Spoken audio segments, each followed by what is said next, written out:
as you have observed, I should say, the first two games of this series, what has caught your eye? I mean, I think Minnesota easily now wins this series, of course. Now they're down 2 games. I mean, there's different ways that you could end up betting them. You could take them right now to win the whole entire thing, which, let's be honest, if the Celtics end up winning the Eastern Conference, which I do believe they will do, the Timberwolves still have a shot to end up winning it all just by the way that they've been looking, how they've just been, beating up on teams. So I wouldn't fault you for taking them to win it all right now at that price. And also, if you wanted to look at Anthony Edwards, MVP, can't fault you for that either. I think just this team, all well-rounded, obviously, and obviously the defense also is a big part of that. So as an observation, maybe it's still time that you could bet them to win it all. If you're looking at Denver and considering a comeback here, the first question you should ask yourself is, how do you feel about Friday night getting plus 160 on the money line? Because if you don't absolutely love that bet, what's the point of getting involved here, right? Because then you're going to go into an 0-3 hole. You could still like them to win in an 0-3 hole, but you wouldn't make the bet now. You would just wait until they lost game 3, and then you'd get an even better price. But how many people are going to want that? So ultimately, this comes back to the idea of plus 425 for the Denver Nuggets to come back and win.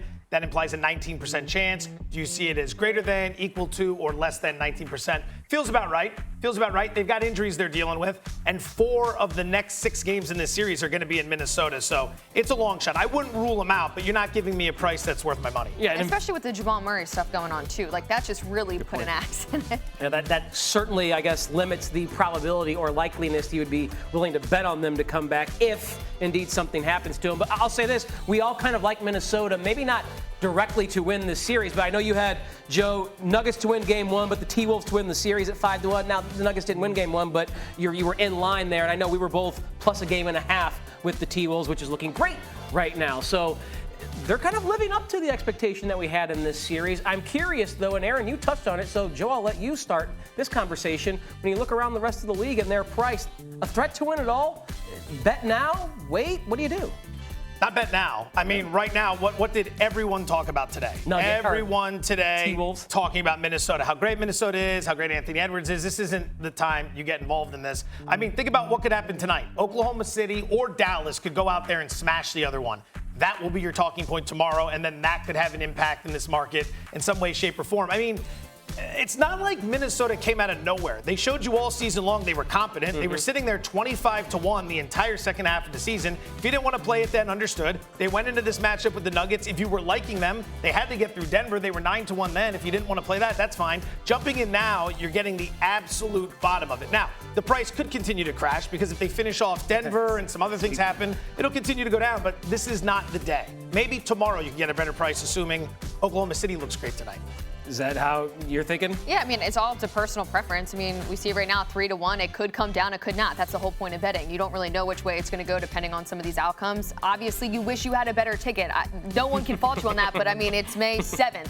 You waited till then anyways, so I don't think it's the worst price. The scary thing here is the overlooking of the OKC-Dallas series. This is the same thing that happened with the Knicks when they got past the Sixers. Everyone immediately starts talking about, is this the biggest threat to the Celtics? Then you have people like Brian Windhorst who are really smart, who are like, whoa, you still have the Indiana-Milwaukee winner. Like, there's no guarantee a 6-man rotation gets through that. Same thing here. OKC is formidable. Dallas is formidable if they're hitting their threes. So, you can't just overlook what's going to happen in the next round. Minnesota is still a young team. They're still very young. And the young superstar is Anthony Edwards. You touched on this, Erin, so come back to it for our viewers. His MVP price to win the finals MVP versus the team at 3-1. I believe he's plus 375.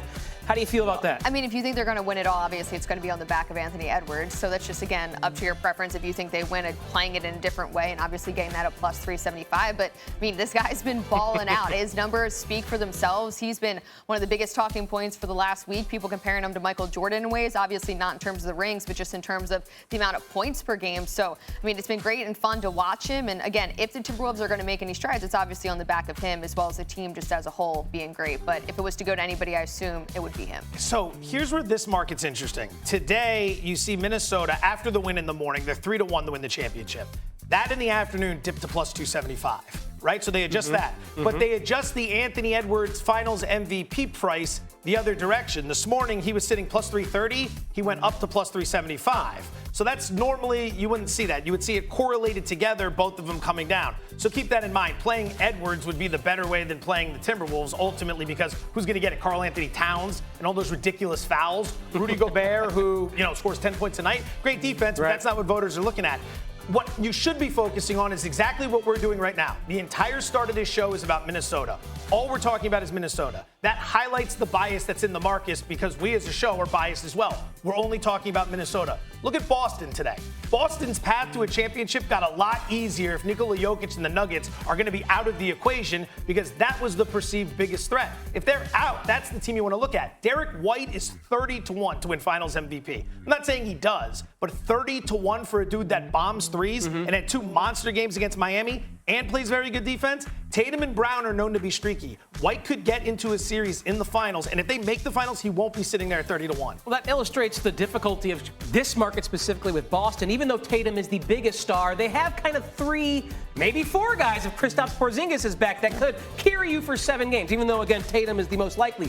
When you look at the Timberwolves, as Erin pointed out, it's got to be Anthony Edwards. It's like the Knicks with Jalen Brunson. Yeah. What are the chances the Knicks win and Jalen Brunson is not scoring 40 a night and being the driving force behind that? So when you're in this market, find those guys that are pretty much the entire engine of the team. I'm on